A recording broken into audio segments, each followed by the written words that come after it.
up on Arirang News.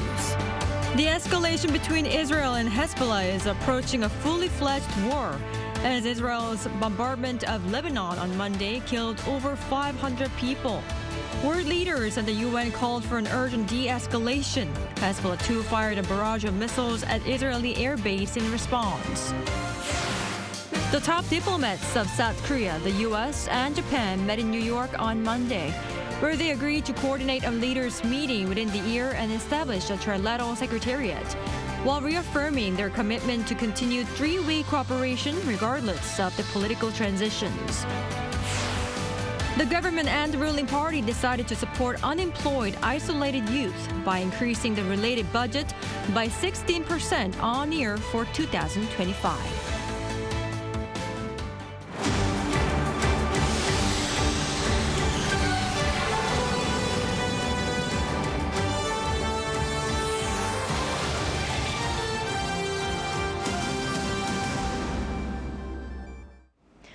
Thank you for joining us on Arirang News. I'm Kim Bo-kyung.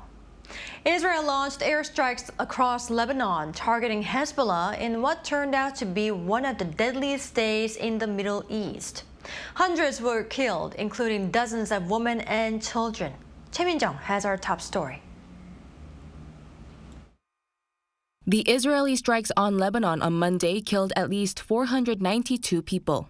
Lebanon's health ministry said more than 90 women and children were among the victims. More than 1,600 were left wounded. The attack marked the deadliest day of conflict between Israel and Hezbollah since 2006.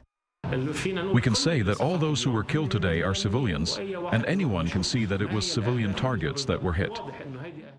The Israeli military reported that its warplanes struck around 1,600 Iran-backed Hezbollah targets and destroyed cruise missiles as well as long and short-range rockets. Israeli Prime Minister Benjamin Netanyahu expressed his willingness to continue Israel's attacks on Hezbollah. I want to clarify Israel's policy. We don't wait for a threat. We anticipate it. Anywhere, in any front, at any time. I promised that we would change the security balance, the balance of power in the north. This is exactly what we are doing. The military conflict between Israel and Hezbollah dates back to 40 years ago. The Iran-backed militant group Hezbollah was established in the early 1980s in response to Israel's invasion of Lebanon. After years of mounting hostility, tensions between the two erupted into a full-scale war in 2006. And 20 years later today, tensions have again escalated amid the war in Gaza and Israel's killing of Hezbollah's most senior military commander in July. Choi Min-jung, Arirang News. In response to the major spike in violence between Israel and Hezbollah, the U.S. is sending additional troops to the Middle East. The international community is seeking ways to reduce tensions and prevent an all-out war. Cha Yoon-kyung has more. Major General Pat Ryder, the Pentagon press secretary, said the U.S. is sending a small number of additional military personnel to the Middle East in light of increased tension in the region and out of an abundance of caution during an off-camera press briefing. Ryder would not say how many more forces will be deployed or what they would be tasked to do. The U.S. currently has about 40,000 troops in the region. The additional deployment is interpreted as protecting Israel and preventing escalation due to a possible military intervention by Iran in the fight between Israel and Hezbollah.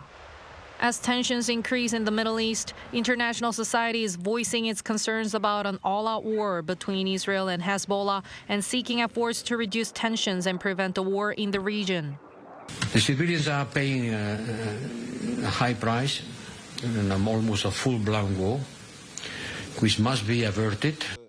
UN Secretary General Antonio Guterres also expressed concern on Monday over the escalation of tensions between Israel and Lebanon, urging for a de-escalation and diplomatic solution.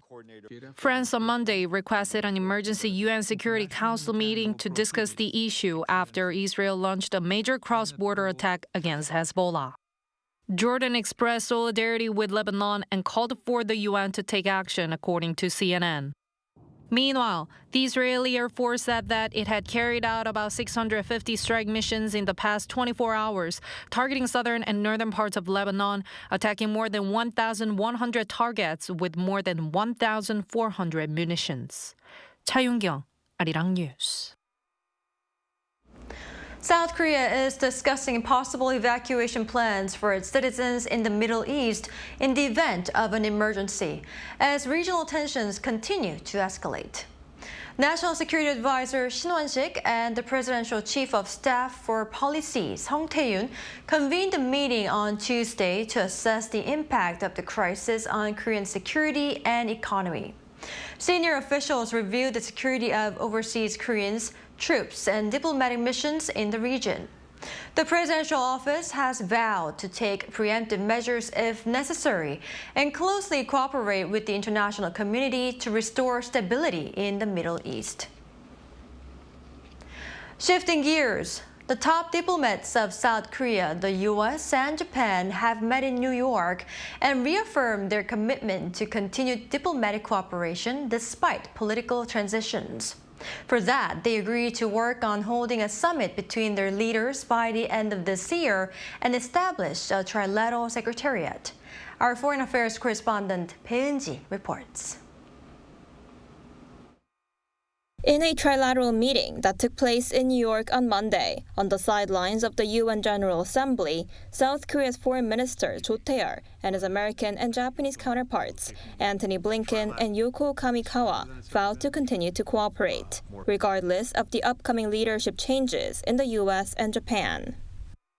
We have political transitions in Japan, in the United States, but this trilat, irrespective of those transitions, will remain vital to the future of all three of our countries, a future that we are working to shape together.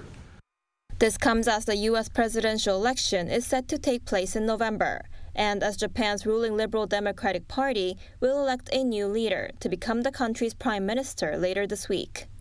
The three officials also agreed to pursue efforts to hold a summit between their leaders before the end of this year and establish a trilateral secretariat aimed at institutionalizing the three-way partnership. During a meeting between the vice ministers of South Korea, the U.S., and Japan last May, the three countries agreed to promote a mechanism to further institutionalize cooperation. In line with this, the three countries are currently engaging in discussions to cooperate on establishing a secretariat. As for issues on North Korea, the three diplomats addressed concerns regarding the regime's uranium enrichment facility and a recently unveiled new ICBM missile launcher, as well as its recent military cooperation with Russia. The three countries agreed to firmly respond to all kinds of provocations from the North and work together on urging the regime to abide by UN Security Council resolutions. Monday's meeting was the three officials' first face-to-face meeting in 7 months, since meeting on the sidelines of the G20 summit in Brazil back in February. Bae Eun-ji, Arirang News. A key South Korea-U.S. defense dialogue took place this week here in the capital. Both sides agreed upon cooperation against North Korea's recent trash balloon campaign, as well as cyber and electronic warfare, in addition to the regime's nuclear and missile threats. Our correspondent Kim Jung-sil has the details. The 25th Korea-U.S. Integrated Defense Dialogue took place in Seoul from Monday to Tuesday, where senior defense officials from both nations reaffirmed their commitment to strengthening their bilateral security alliance. South Korea's Deputy Minister for National Defense Policy Cho Chang-nae and the U.S. Deputy Assistant Secretary of Defense for East Asia, Anka Lee, discussed growing threats from North Korea. A central focus of the discussions was reinforcing the defense vision of the U.S.-ROK alliance. The vision includes 3 core objectives: enhancing extended deterrence against the North, modernizing the military alliance through technological cooperation, and expanding security ties with other like-minded nations in the region. Both sides expressed deep concerns over the advancements in North Korea's nuclear and missile programs, including recent space launch attempts. The dialogue also addressed North Korea's continued sending of trash-carrying balloons across the border. The officials condemned these actions, saying they undermine peace and stability on the Korean peninsula. The officials also stressed the importance of a coordinated response to the North's gray zone provocations, which include cyber attacks, electromagnetic warfare, and escalating tensions along the northern limit line, a disputed maritime boundary between the two Koreas. South Korea urged North Korea to respect the NLL's crucial role in maintaining regional peace and stability. Kim Jong-sil, Arirang News.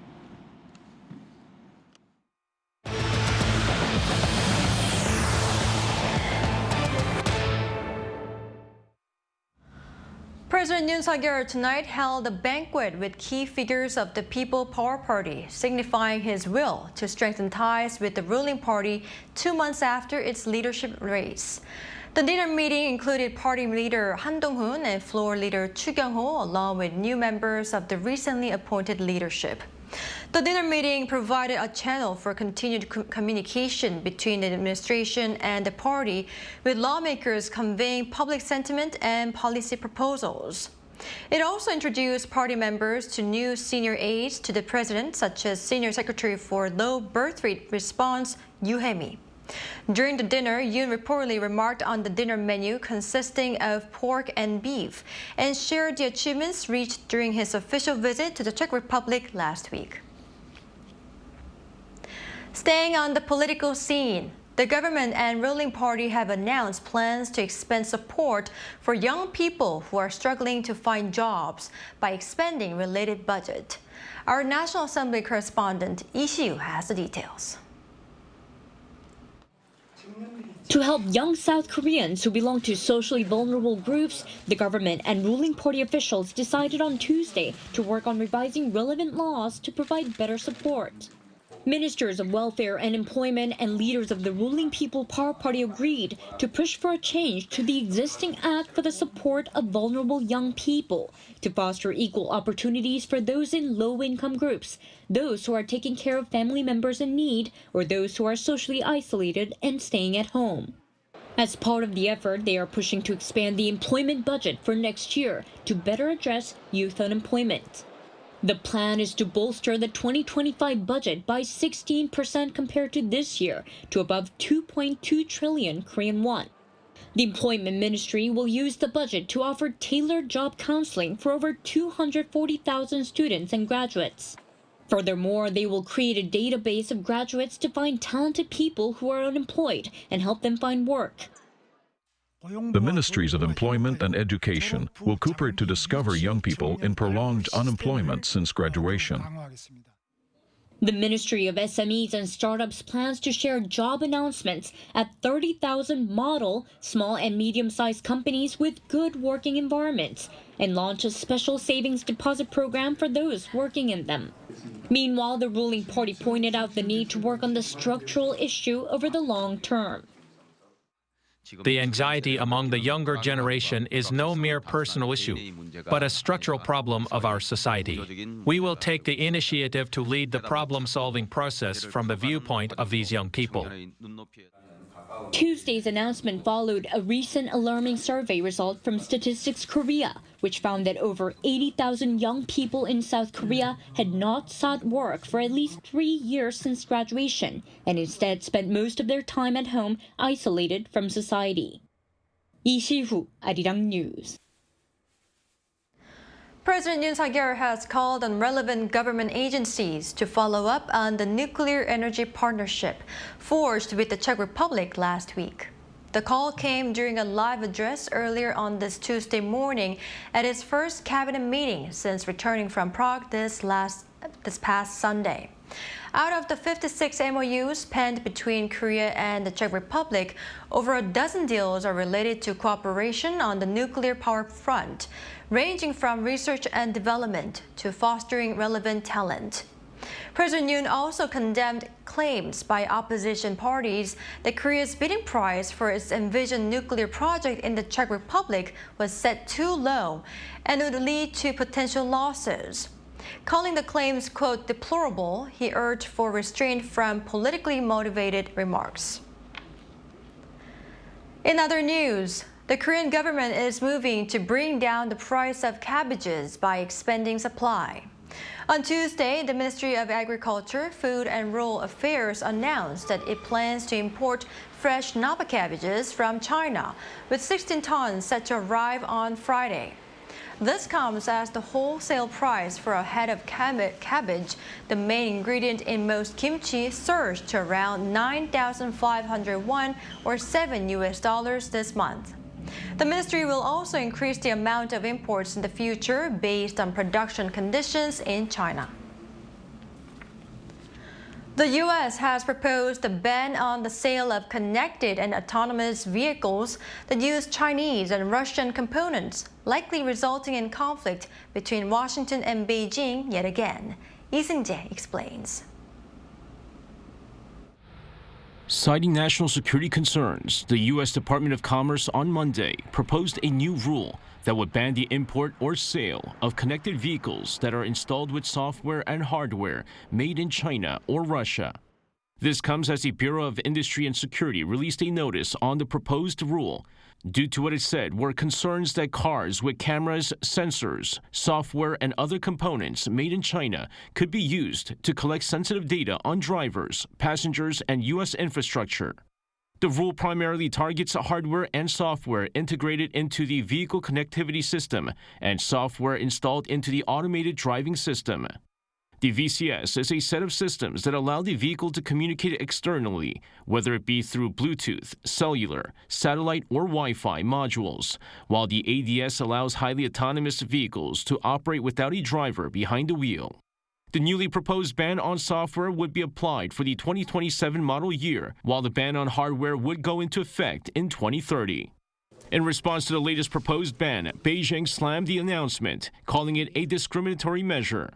At a regular briefing on Monday, Chinese Foreign Ministry spokesperson Lin Jian stressed China's opposition to the U.S. generalizing the concept of national security and discriminating against Chinese companies and its products. The spokesperson called on Washington to respect market principles and provide an open, fair, transparent, and non-discriminatory business environment for Chinese companies, adding China will resolutely safeguard its own legitimate rights and interests. Seoul will be closely watching the development of the proposed rule, as is expected to force South Korean automakers to readjust their supply chain. Lee Seung-jae, Arirang News. Researchers here have developed a mechanism to predict the diverse impact of potential constructions underground to allow for better response measures. Yoon has more. This is the latest virtual reality setup that simulates the expected vibrations and noise at construction sites. It has been developed by the Korea Institute of Civil Engineering and Building Technology. Detailed data from the simulated construction blast is displayed on the monitor, including its impact range and depth. The values of vibrations and sound can vary and can be changed. You can think of it as a technology that can enhance the understanding for users. With the use of this technology, construction site planners can accurately predict the blast location and expected noise level of underground construction work. Such construction work that takes place underground has been difficult to forecast, which has led to a greater number of civil complaints and petitions. The newly developed simulator can also be used to help residents in surrounding areas understand the noise and vibrations from construction in advance. For large-scale underground construction like the GTX or underground highways that will be built in the future, this technology can help reduce distress for the public. The simulators have been installed and are in operation at the second stage of construction for the Honam high-speed railway project. The research team said it plans to expand the application of the simulator to underground transportation infrastructure development projects, such as future subways and GTX lines. Yoon, Arirang News. Over in Italy, 5 Korean designer brands that earlier took part in the Seoul Fashion Week held an exhibition at the Milan Fashion Week last week. The occasion follows the inking of an MOU between the Seoul Metropolitan Government and the non-profit National Chamber for Italian Fashion for partnership in promoting bilateral brands. The showcase also included a K-Fashion forum aimed at introducing Korean designs to international buyers. A unique cafe campaign initiated by city officials here in Seoul is taking root across the country to keep senior residents with mild dementia better connected to their community. Our Yoon explains. There is a special cafe in South Korea where customers are encouraged to kindly accept that their drink may not be what they ordered. Here at gov't, seniors with mild cognitive impairment or mild dementia work as baristas, fostering a warm and understanding atmosphere. The work is one way these elderly people can prevent or slow down the progression of the disease. The campaign, called gov't in Korean and Memory Cafe in English, was launched in 2018 by Seoul City and the healthcare company Handok. It aims to tackle the increasing number of dementia patients in South Korea's aging population, while also raising public awareness of the condition. Imagine not being able to recall events from just a few minutes ago or forgetting what you were about to say. One of the biggest impacts of this is a significant drop in confidence. For barista Lee Jung-rae, working at the Memory Cafe has been a turning point in her life. When I first came here, I was dealing with severe social anxiety and depression. I wouldn't answer my phone or open the door to anyone. I was really struggling and even afraid to talk to anyone. But meeting people here has helped me open up and talk more. Even at the end of my shift, I don't want to leave. I've become so much happier and I really love it. According to the most recently released related data, around 19% of the total population of South Korea is aged 65 or older. By 2025, this is expected to exceed 20%, marking the transition to a super-aged society. The deputy head of one of Seoul's dementia centers emphasizes that with the dementia prevalence rate exceeding 10% in people aged 65 and over, efforts by the government are crucial. One of the campaign's main goals is to help people get outside and connect with others. By participating in these activities, they can see that they can contribute to their community, which boosts their self-esteem. We believe that this increase in confidence can play a significant role in preventing or managing dementia. World Alzheimer's Month takes place every September, and World Alzheimer's Day falls on September 21st, as part of a global effort to tackle the stigma around the disease and other types of dementia. Daily social initiatives like the Memory Cafe are currently available in 5 dementia centers across the country and offer meaningful opportunities to create special memories, reminding us that we can make a difference every day. 바리스타 이정래 화이팅! 이은희, Arirang News.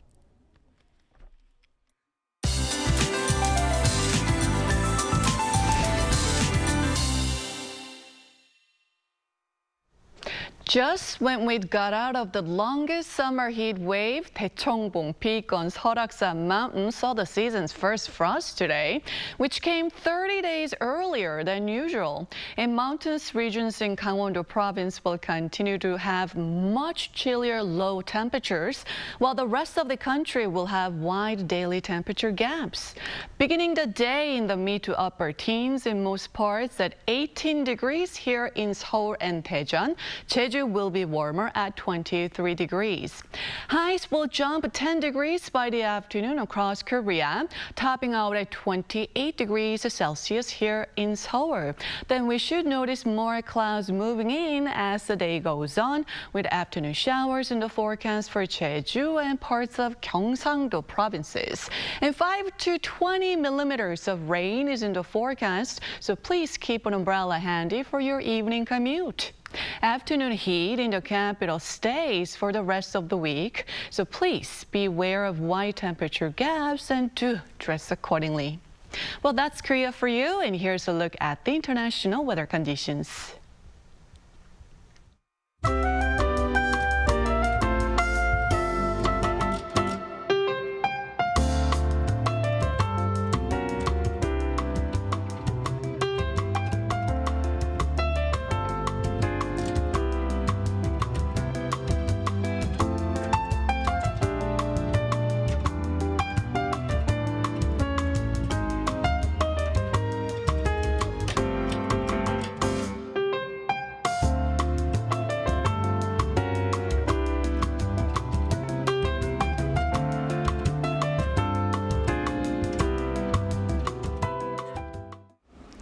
That's all we have for today. Thank you for watching. Arirang News will be back at 9 a.m. Korea time.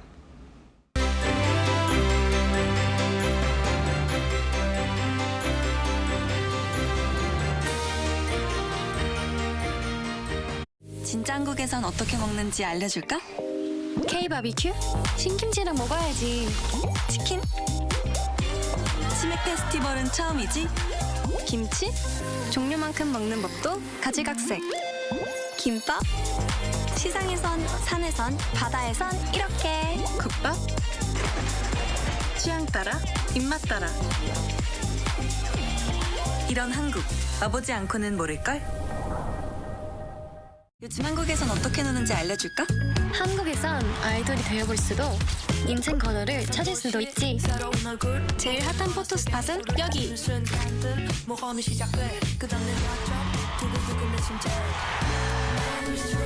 한국은 분명 너에게 새로운 영감을